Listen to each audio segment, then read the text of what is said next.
What's up, folks at home? Wonderful family here at Bodybuilding.com. Kai Greene here, live, your boy, AKA Mr. Getting It Done. And we are here. We're available live. So, if you're ready, let's go. Why don't we start from the beginning? Just give the fans a little overview of who you are and what you've been up to. Well, people out there, if you don't know, my name is Kai Greene, and I call myself AKA Mr. Getting It Done. And when we say that, what do we mean by that? Well, we are currently working on ourselves as a work in progress. And we recognize that we don't have all of the answers. And we do recognize, though, that we're here to do something. We've been put on this planet with a responsibility. And my aim is to develop myself and speak to the increase of all that I come into contact with. We've recently started a company called Dynamic Muscle, and we're very, very excited to be here with you today, representing that with Bodybuilding.com. My goal is to say, do, and be about fruit that can be of increase to anyone that it will, based on my testimony, based on my experiences with my life and my career. I am fortunate enough to be a professional bodybuilder in the top tier of my sport and experience. So, that said, it's afforded me the opportunity to be here in front of you, lovely people. It's a lot of work, and more importantly, I'm excited to do the work and excited to be here. So, as I am a work in progress, let's get to work. How many years have you been training competitively in bodybuilding? Well, you know what? I stopped counting after 20 years. Stopped counting. A lifetime of work in progress. It is a lifetime of work, yes, but one that I'm happy to do. So, Kai, you are a huge source of inspiration to many bodybuilding enthusiasts and just fitness enthusiasts, or like you say, positive lifestyle enthusiasts. What was the trigger that sparked you to be that source of inspiration for all of these fans that are leaning on your words for that energy every single day? Wow, you are very kind. You know what? I got to backtrack for just a second. I don't think that, first of all, I don't feel comfortable saying I'm a source of inspiration. I really don't believe I am. I do aim to be encouraging, though. I recognize that it's not something that I think a person can give you. When we talk about inspiration, I think that inspiration comes from within. And to talk about encouragement, though, lends itself to having a conversation about recognizing a power that's already inside of you, or those that can be encouraged to think and become empowered or recognize their own personal power. So I think it's to whom much is given, much is required. So I think with the spotlight currently, with some of the success that we've gotten a chance to experience with Dynamic Muscle and my career as a top tier bodybuilder in my sport, I think it's my responsibility to recognize that personal power in you is something that I want to encourage, and what I try to be mindful of whenever I get an opportunity to talk and to share. I'm going to feed you the next one. Yes, ma'am. All right, there's a lot of questions here. about people who are getting into bodybuilding or entering into their first competition. And a lot of people are asking, what is your advice for newbies getting involved in this sport? Newbies getting involved in the sport, what is my advice to you? My advice, one, to recognize your personal power. With that, there is a responsibility that you have, that we all have, to develop ourselves. Getting ready for your first bodybuilding accomplishment, bodybuilding experience is, I believe, a stepping stone to that larger thing called personal development. It can't be all. It can't be the whole thing. It can't be the whole reason why you get up in the morning. It's a stepping stone to the development of your larger possibility, and that is the development of yourself. Um, so my encouragement to the newbie is to put on the whole armor. Um, Recognize that this is a small step, or let's say a giant step, into a much larger world. And that larger world is the larger development of yourself. Along the same lines, obviously, having lots of muscle over there, people are wondering, what is your advice when it comes to building muscle or gaining mass while staying lean?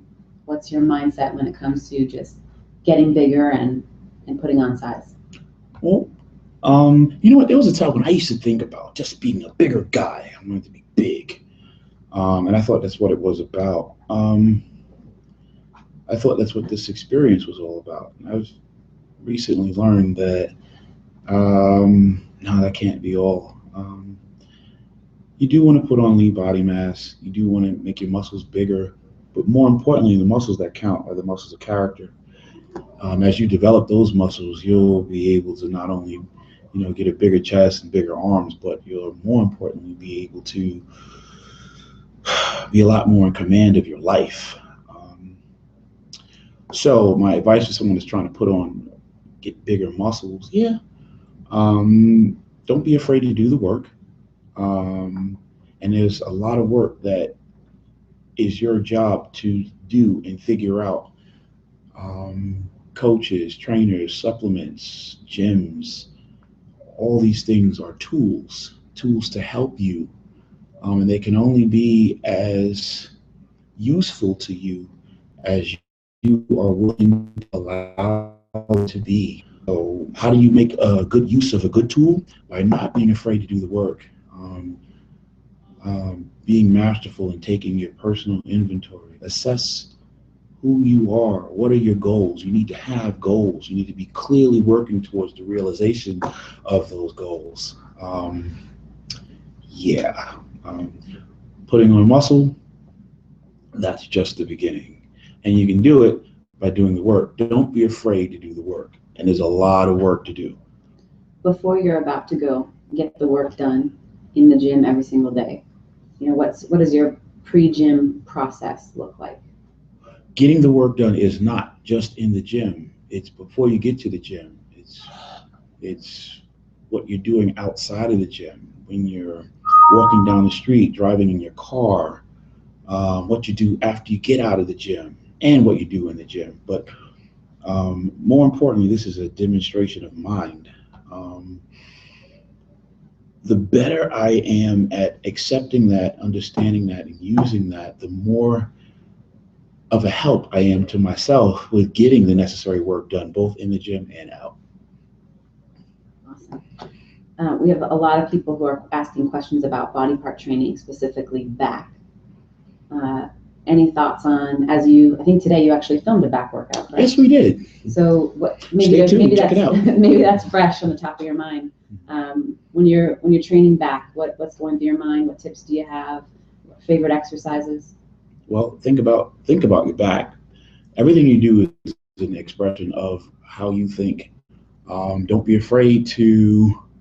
If there's anybody out there that thinks of their back as a lagging body part, or wants to know how to unlock some of the secret growth developments of their back, my answer to that is to think about your back. Be aware of your back, but not only your back, every body part.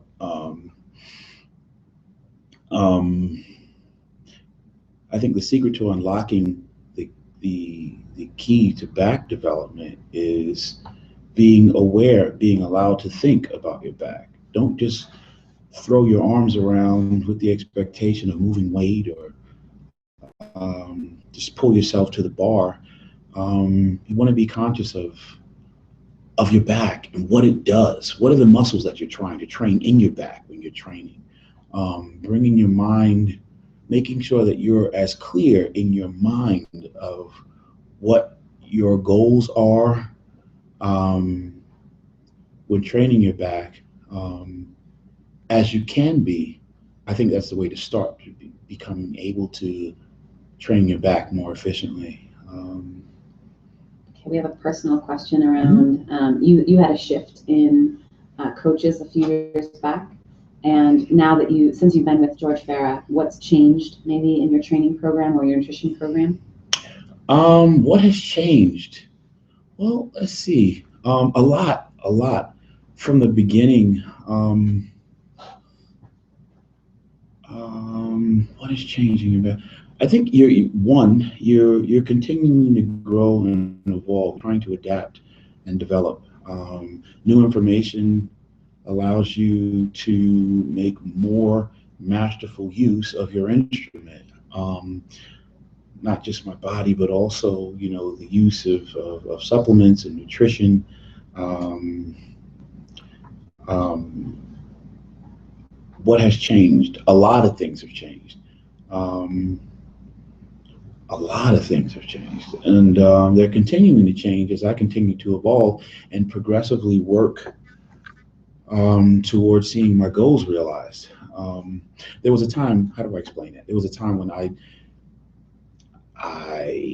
did what I saw other people do. I pulled my chest to the bar. I did some of these and some of those. Um, but as I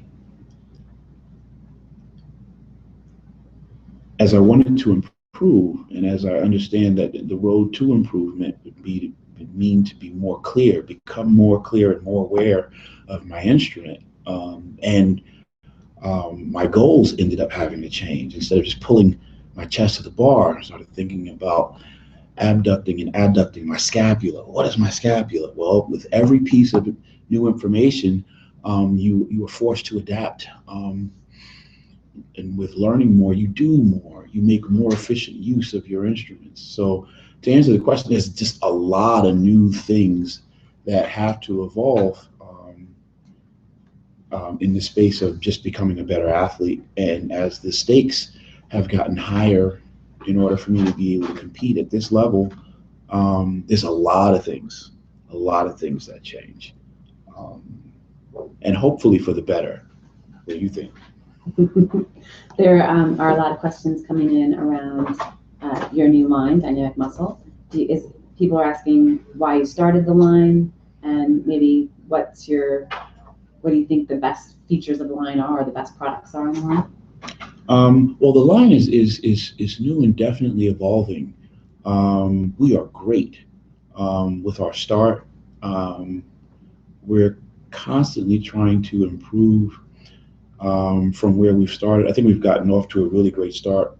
Um, the goal was to not only speak to my increase, but also to speak to the increase of anyone that came on board with supporting our product and trying our product. Um, if you're a person that turned around and said, "Hey, look, I like to train very, very intensely, and I need to be able to have enough energy to support and sustain long training sessions that allow me to get ultimately the work that I think I need to get done." And we came up with Savage Roar because that's what what my needs have been. If I wanted to do it with a bunch of stimulants, which I do like to do, that I can bounce off the wall for 2 or 3 hours if necessary. But if I want to do it without necessarily getting a whole lot of stimulants, but I still want to get a great pump, and you know, we got another product for that, Gamma Ray. We haven't come out with a protein just yet, but we are still working on that. As I said, my company is in the process of developing and evolving But the products we have come out with so far, I stand by, and I'm very, very excited to be able to share it with you. We also have a fat burner, and which I don't believe Bodybuilding.com has gotten just yet, but it's coming. So stay tuned. That'll be called the Zip Eviscerate, and testosterone booster. That is what we call our War Bringer. Um, some really, really interesting things that we're thinking about with the formulation. And you wait till you see it. Stay tuned. In the spirit of fat burning, we have a question coming in about the best or the fastest way to get rid of your gut. That's the fastest way to get rid of your gut, is to decide that that is what you're going to do. Not what you'd like to do, maybe, if the sky's blue or water's wet, or if your girlfriend or husband will support your effort. But when you make use of your ability to decide and use your personal power to follow through, at that point, anything that you've heard or remotely believe that you can do that will possibly help you in getting there, you need to be actively doing now. Not tomorrow, not next week, not when you get out from school over spring break, or when, like I said, the sky is blue or the heavens part and you get the license to do it, but you start to act in the now, because by acting in the now, efficiently in the now, you can shape and create the future. There's a question wanting to know your opinion on intermittent fasting. I believe it can be very, very helpful, depending on who we're talking about. I don't know, and I'm very reluctant to want to go on record saying, because as you know, in this moment, there's a spotlight on me, and there's a lot of people that may be able to tune in, and everything that I may say in this moment may specifically speak to only a select group of people, and who that profile may fit. I can't say with certainty as I'm looking into this camera. So I don't want to say something that would, unknowingly speak to the wrong person in the audience that can turn around and go and get themselves in trouble. So in an effort to be responsible, I will say that I believe it has its place, but the things that determine whether or not it applies to you would depend on your personal profile. So be advised. You have a lot of projects in the works outside of bodybuilding. Most recently, you did a series with the NFL. So people are just asking how that happened, and tell them a little bit about that project. How did it happen? Well, one, it was a really, really big project that I was very, very fortunate to have open up in the way of an opportunity. How did it happen? It happened from getting in the throes of doing the work. You never know who's watching you. You never know. A lot of times we think that, well, our journey is just personal and it's just exclusive to us, and it is. But what happens is when you embark on your journey, you become an example and a point of reference for a lot of people, for a lot of things. And a lot of times the people that are paying attention to you when you're walking on your journey, even the hardships that come up as they do, sometimes it's hard to remember that when things get difficult, but there's a reason and there's a purpose that we're working to fulfill when doing what we do. Ultimately, the universe is watching. And you never know when that golden moment of opportunity will present itself, not because opportunities just come once in a lifetime, but because when you're in the throes of working and doing what you're supposed to do, you can make it that much more likely that when the opportunity presents itself, you're prepared. So to answer your question, what did it take? What did that happen? I think what it took was to make myself, one, available to seize the opportunity when it presented itself. I think that what happened was there was a time when you were just working and you didn't know that there were opportunities that were going to come product of the work that you were doing. It's like, sweeping the floor. I got an opportunity to sweep the floor at the gym, and other people looked at that and thought, well, he sweeps the floor at the gym, you know. Um, but that was a stepping stone and an opportunity to a larger possibility. By sweeping the floor at the gym, I was able to um, pay for a membership that I could otherwise not afford, you know, and that made the gym facility accessible to me. Um, Now, my use of the gym facility rightly, in a way that caused me to realize some of the larger goals that I had in mind, ultimately would culminate into another success and another string of successes that, believe it or not, could be the product of just sweeping the gym floor. So the point I'm just trying to make is that um, everything is a stepping stone to the next thing. That's why you can't be afraid of doing the work. And when the great things come, when other people may look at this as a great opportunity, what did it take? Well, it maybe might have been something as simple as doing a good job on sweeping the floor. you know, um, how did it come about? Yeah, just doing the work necessary. Yeah. Do you have other projects in the works that are film related or something along those lines of that NFL experience? I mean, that the theme of that was the mindset. You did some seminars a little over a year ago on a similar topic. And do you want to talk about any of those projects? It's yeah, I'd love to. Man, um, there's just so many different ways to talk about it. Um, Reducing it to its smallest parts, yeah, sometimes the road to the larger possibility can be disguised as something that you would think you don't want to do or is too minuscule or trivial to even want to say that you've done, you know. But even a grapefruit can be a stepping stone to a larger possibility. So we have some questions about your training style.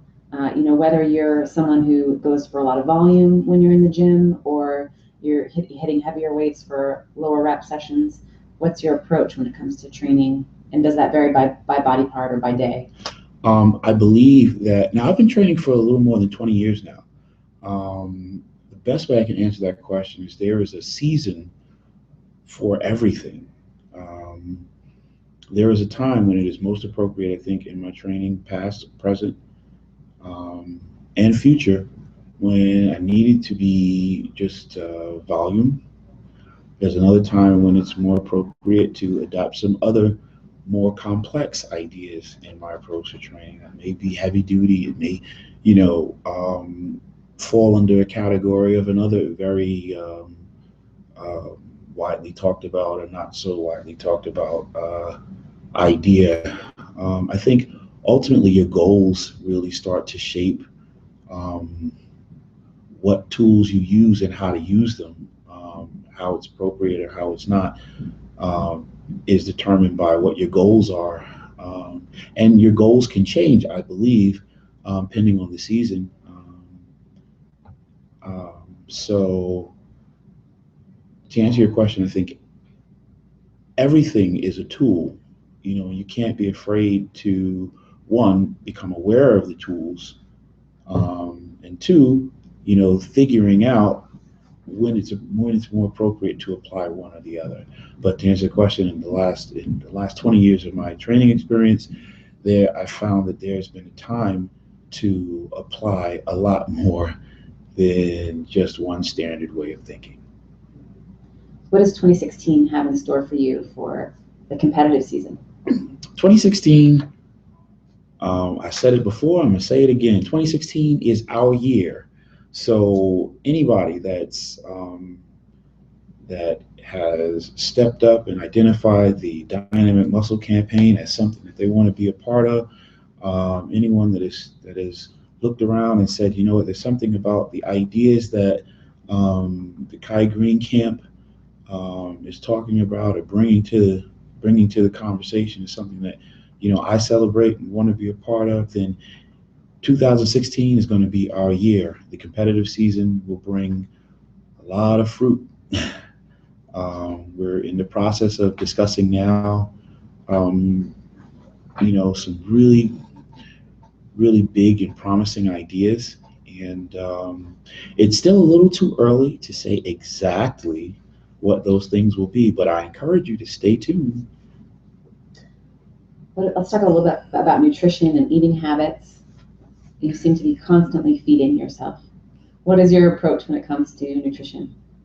My approach to nutrition is whatever it takes.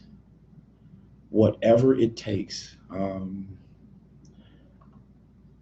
Um, Malcolm X said, "We get the job done by any means necessary." I believe that it's really just that simple. If My approach to nutrition has been very varied, and recently, within the last 4 years of my training experience and competitive experience, I've had the comfort and luxury of being able to afford a nutritionist and a coach. Um, so I want to say this to the aspiring individual out there that may think, oh, well, it's just that simple. I'll just, get a dietitian, or I'll get, someone to handle that for me. Um, it's your job to sort out and figure out, how and what you respond best to. Um, there's some personal work and inventory that a person needs to do as an aspiring champion that is all your own.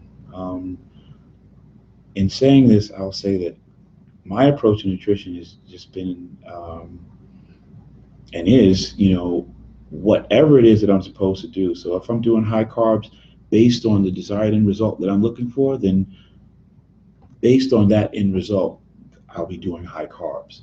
But if I'm in a situation where, what I'm looking for as a specific desired end result is not necessarily what I've seen high carbs are able to yield in return for my work, then I'm probably not going to do that. I might do high fat. Contest time, I've been very fortunate to be able to recruit George Farah in my team. And he's just been just a very valuable resource, and I'm very thankful to have that. But to the aspiring athlete out there that may not be at that place or at that level yet, to say, well, hey, I'm going to outsource this particular part of my process, I would encourage you to just be aware of basic skills, basic nutrition. What is a carb? What is a complex carb? What is a good fat? What is a bad fat? What is the significance of protein? This information will help you make very good decisions and food choices when you're in the store. What you don't know can sometimes really just be, you know, the difference between what you know and what you don't know can be the difference between just sitting down and reading 15 minutes a day, 15 minutes of required reading and go to the bathroom. Basic nutrition um, can help you with just getting a basic fundamental understanding of what these nutrients do. With that, you can turn around and really start to make more sense of making some well-informed food choices that can really take you a long way. So, question about you on stage. You put on an amazing show, and you always have really impressive posing routines. Are those things that you plan and practice ahead of time, or do you go by the moment and how you're feeling as you enter the stage? It depends. There was a time earlier on in my career where I used to really focus on trying to make my posing experience a hallmark of or the platform on which I thought I would be able to build a lot of other really wonderful opportunities. Um, then as I continued to grow and go a little bit, I saw where that by itself wasn't enough. So um, I resorted to the fact of just trying to improve my physique and kind of humble myself before some of the standards that were, um, you know, I guess the dominant force at the time. Um, since then, I've been able to grow and see my career grow, and I've gotten to a point now where I have begun to realize that I'd like to revisit being able to think about doing some really good stuff, some really good routines, and I'm now, I guess revisiting and implementing some of the work necessary to do that. So I'm excited to think about what possibilities will come and be the result of that. Um, but make no mistake about it, I remember it being told to me a long time ago, pretty routine without, you know, the correct investment in developing my physique um, would not be enough to allow me to see some of the new things in developing my career that I now take advantage of today. I'm able to stand on that today. Um, so yeah, I'm excited about revisiting those ideas and really thinking about trying to do some really cool and interesting and inventive things going forward with approaching my pose. So along with the thought of the routine, which is a very artistic expression, you also have other artistic skills. I've seen some sketches. Do you want to talk a little bit about your artwork? Yeah, I love to draw. I love to paint. I love to sculpt. I think potential anywhere is the universe's way of expressing. Um, I guess desire is the universe's way of expressing potential. Um,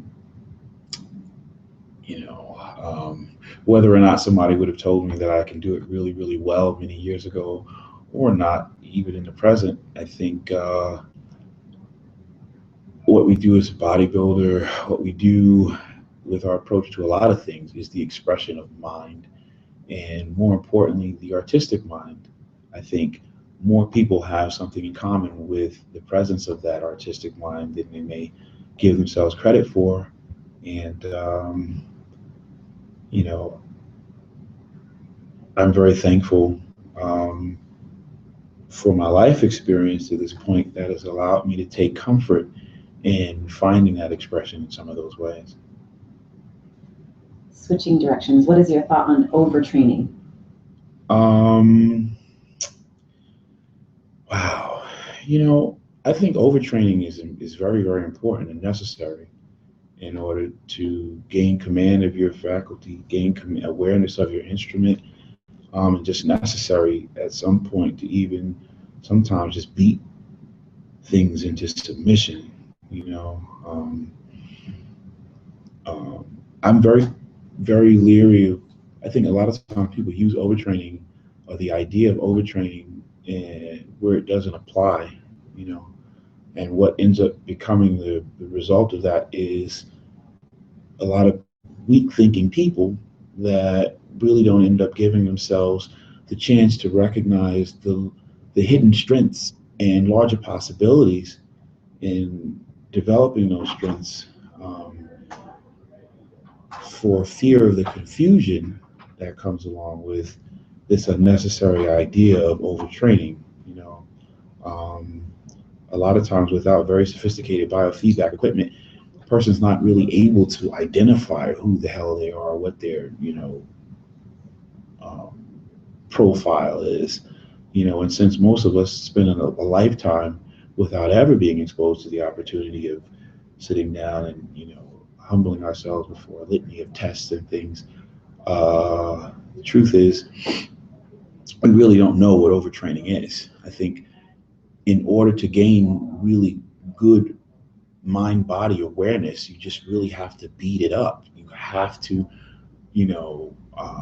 force yourself to do things that may feel very unnatural, and do it enough that causes the registry of pain. But through that registry comes, greater sensitivity and awareness of. Think about the first time you were ever really, really, really sore and realized, wow, you know what?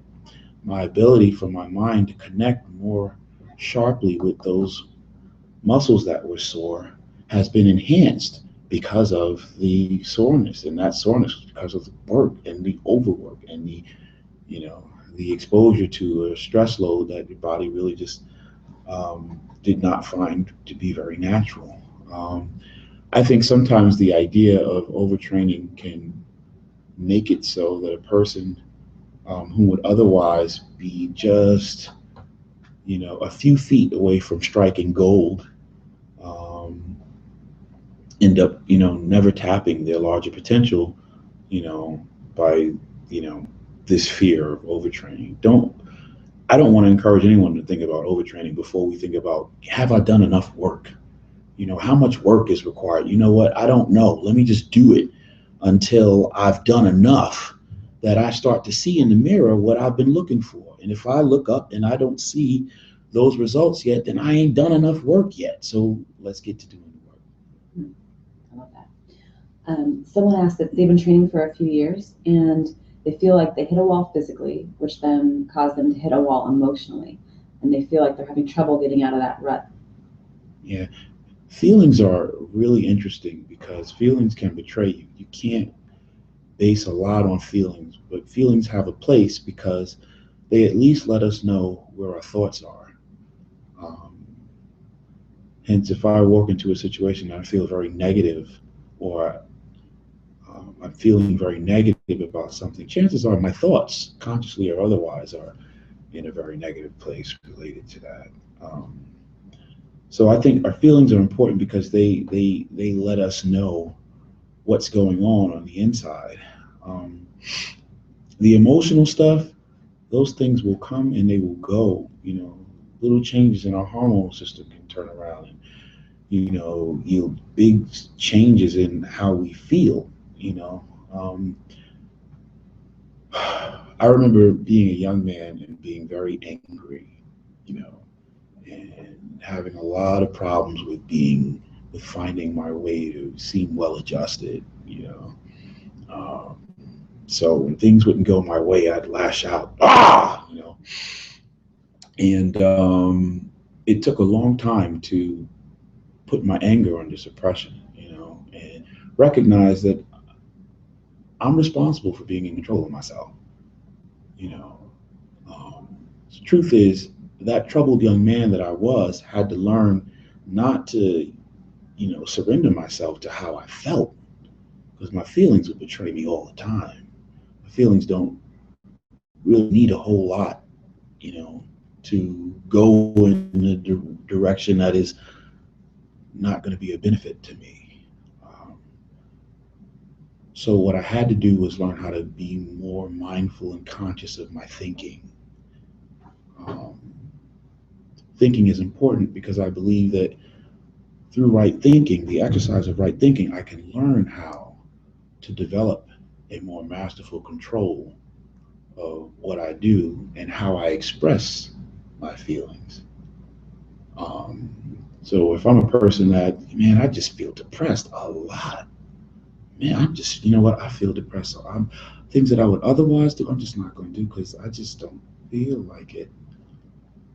The thing about the champion mindset, or a person that decides that, hey, man, I'm going to be a champion today, regardless of how I feel, recognizes that I can decide. The decision is not made in my feelings. The decision is made in my mind. I choose. I decide where I'm going to go.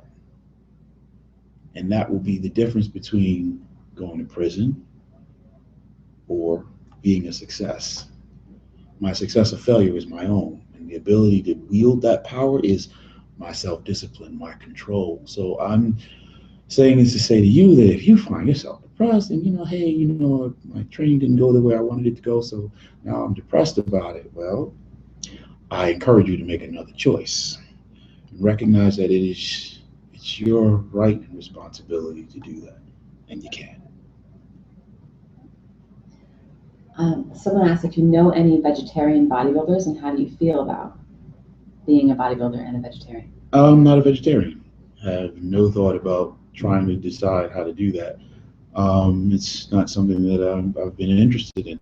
However, if that were something that was a dictate that I put on myself, that my goals being what they are, I still have to find a way to do it based on the fact that I decide to be a vegetarian, I think it can be done, but it becomes your job to figure out how to do that. And the way you seek out answering those questions end up becoming a blueprint for your own personal success. And I encourage you to do that if that's the work that you accept. What about cheat meals? Cheat meals, I think they have their place. They really, really do. Um, Depending on what your goals are, and you know, um, something that's going to be appropriate or not appropriate depends on what your goals are. If you turn around and said, "Hey, look, I'm going to abstain from eating this way because when I eat this way, this is how I undermine my larger mind that says this is what I'm going to do. And by doing that, I turn around and I become whimsical. I hurt myself and make myself feel really discouraged about being in control of shaping my own destiny." So for that person, then, a cheat meal may be devastating, um, or what you may identify as a cheat meal may be devastating. I think, or when I say devastating, I would say it could be devastating because if it, for that person, leads to feelings of self-sabotage or the reality of self-sabotage, then you better off just not doing it until you're able to get, control of that thing, and wield your power, the command of your power, with the precision that you require. You know, I think for the purposes of self development and that those muscles of character, for some people, a cheat meal may not be, a good idea. You may need to find some other alternatives with how you use a cheat meal, or whether even if you would call it a cheat meal at all.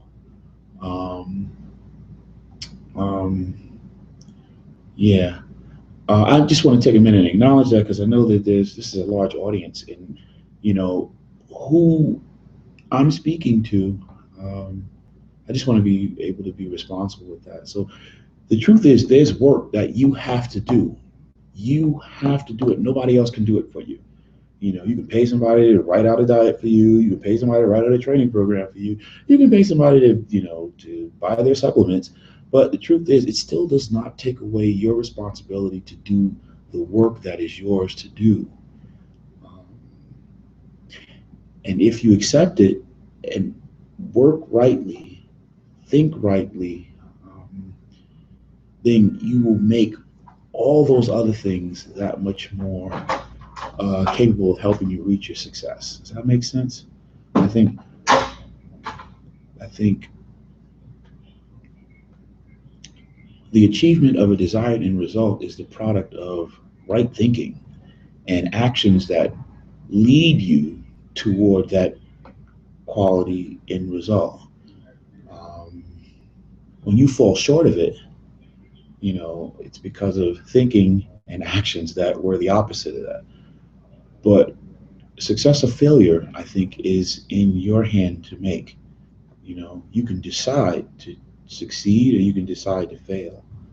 Um, so maybe the cheat meal may not be applicable to you. And if it is, then it's your job to say so, stand up, acknowledge it, accept the responsibility, and move on accordingly. Success or failure, your success or failure belongs to you. Do you provide any personal coaching or online training? Not at the moment. Not at the moment. But you never know. Stay tuned. What do you think about desserts? Last night when we were having dinner, someone mentioned something about ice cream. Ice cream. Well, you know what? What do I think about dessert? I think, Do you have a favorite? honestly, not right now. Um, there was no, honestly, I've been training and competing for the better part of 20 years. At some point, in truth, there's a certain amount of skill set that you just need to have in order to be able to do this well. David said, when I was a child, I thought and acted like a child. When I became a man, I had to grow up and put those childish things away. I didn't quote it exactly, but you get my point. Um, there's a certain time when it's expected of you not to struggle with some things.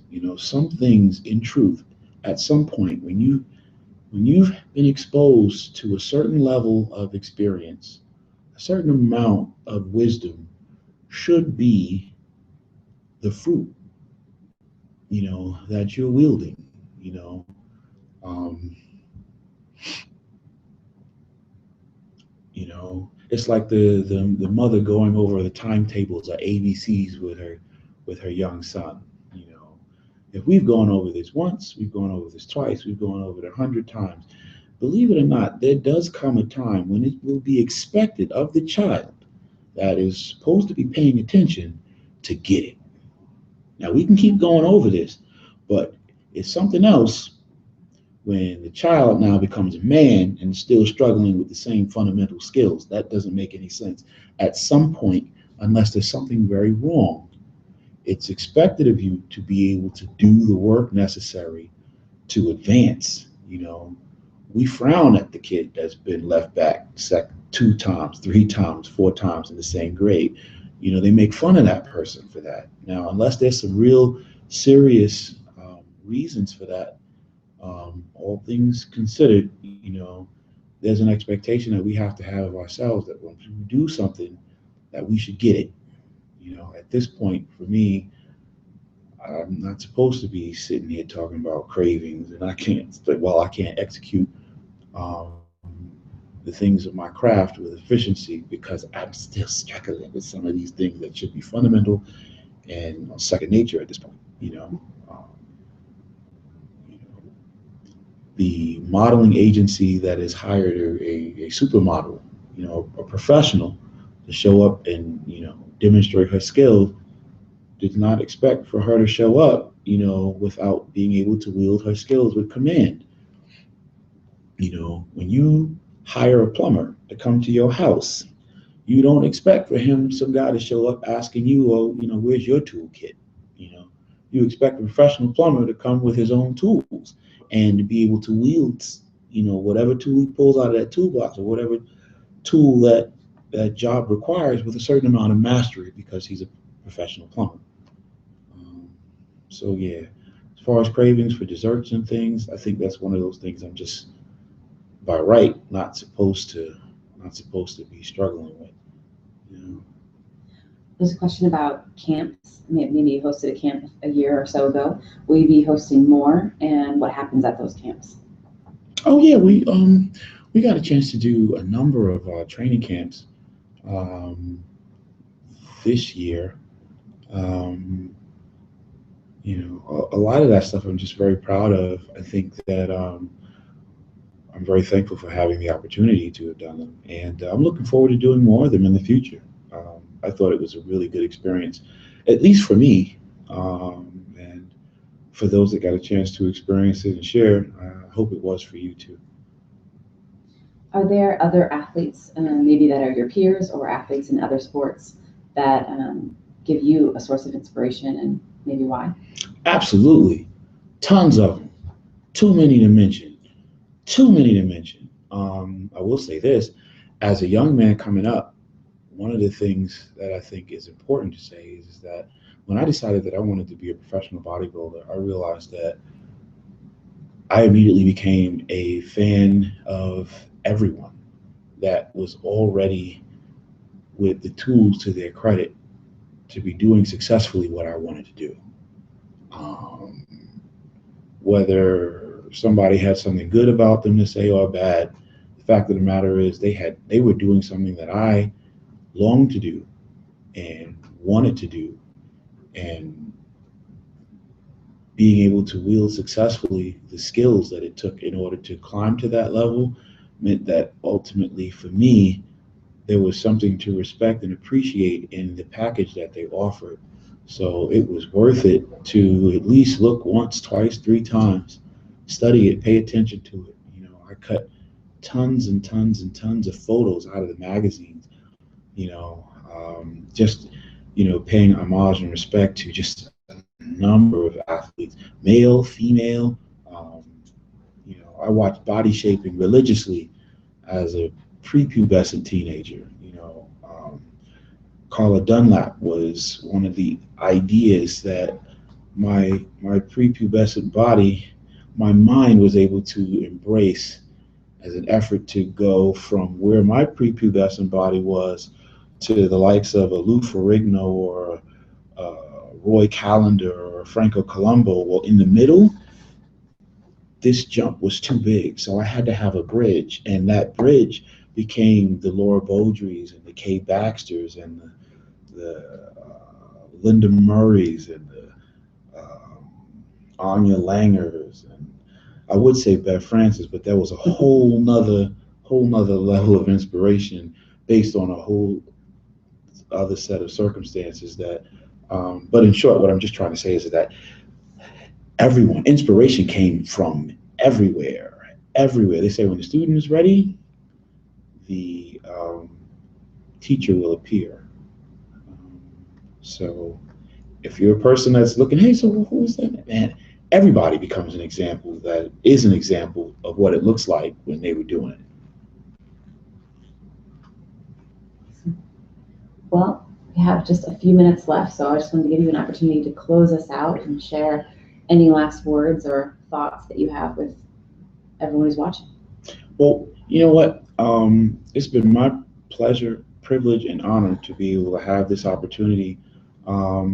In a moment like this, I realize that it's very, very, very much impossible that I could say that I've crossed every T and dotted every I. It is my hope and my prayer that hopefully there was something that was said that can be of some fruit or service to you in your own personal journey. If not, then maybe you might need to put it on your shelf, or maybe you need to just throw it all away entirely. But I do wish you luck, and I want to encourage you to understand this: that your success or failure it really does not matter who's going to support you or not. It doesn't matter who's in your corner encouraging you or who's around you, trying to shoot you down. Whether they would praise you or condemn you matters less. What does matter, though, is what you believe, what you do in your own head, because that's where the real power is. The real power is inside of you. You can be your own worst enemy or your own most powerful ally. So in short, as we bring this thing to a close, as I said, thanks Bodybuilding.com and Dynamic Muscle and all the wonderful energies responsible for us having this time for this exchange. That's it. No, you can sign us off. Oh, until next time, let's keep it positive. Let's keep encouraging each other. And man, just do the damn thing. Don't let nobody hold you back with their own negative ideas of what you should have. Don't let them hold you hostage. Stay strong. Peace. That was awesome.